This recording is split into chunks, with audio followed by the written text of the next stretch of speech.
Hi, and welcome to Audiology Talk. My name is Laura Prigge. And my name is Tony Lombardo. And Laura, I have a question for you today.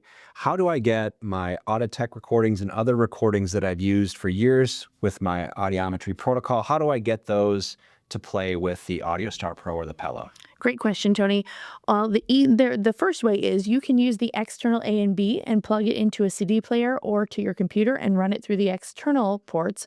Or what is more popular and more convenient is to actually have them converted into XML WAV files and loaded directly into the memory of your audiometer. Now, is that something I can do on my own, or what do I need to do? Nope. So even if you can't do this on your own, because we have a software program called the extraction tool where we rip the CD, we cut it into different bite-sized pieces and turn it into an XML WAV file. And then that WAV file is loaded directly into the audiometer. Okay. So the process for this is you need to contact us and let us know you have this CD, and we will have you fill out a letter of ownership. Okay, so on this letter of ownership, what do I need to fill out? So the letter of ownership is basically saying, hey, GSI, I own this media and I'm giving you permission to change it into the XML data. So you'll have to fill out your name and your address. If you're writing with your hand, please write legibly so that we can use that to do the shipping. Then you'll also have a section where you need to fill out the audiometer, the type of audiometer you have, and the firmware. So this is important because there are a couple of different formats of the XML WAV files that we will send to you. So you can find the firmware of your audiometer by pressing configure on the front panel of either one of your audiometers, the AudioStar Pro or the Pello. And then you send that to us and we will make the extraction and the conversion, and we will place the new files onto a USB that we will ship to you in the mail.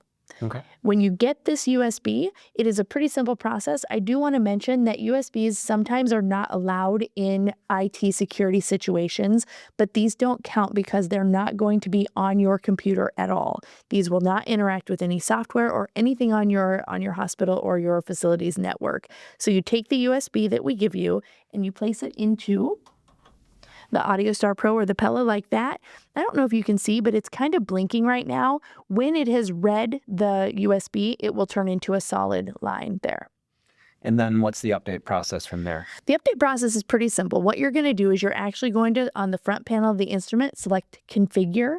So we can actually just push the configure button here, and then you'll use your navigation panels to select update, which is the first option, and move over to sound files.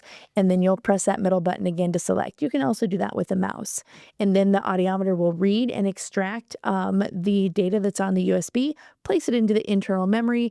It'll restart when it's done. And then you'll notice that that new CD is in your speech under Wordlists in the CDs. Am I able to take the USB out of the audiometer then? Yeah. Okay, Yep. You don't need it anymore. You can take it out and run it like normal. Fantastic. One last question. Yeah.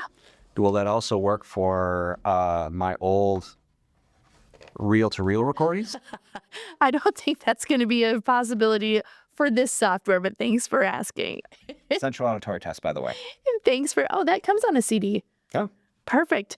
Thanks for tuning in, everybody. And if you want to get your word list extracted, just let us know and we'll send you the letter of ownership to fill out.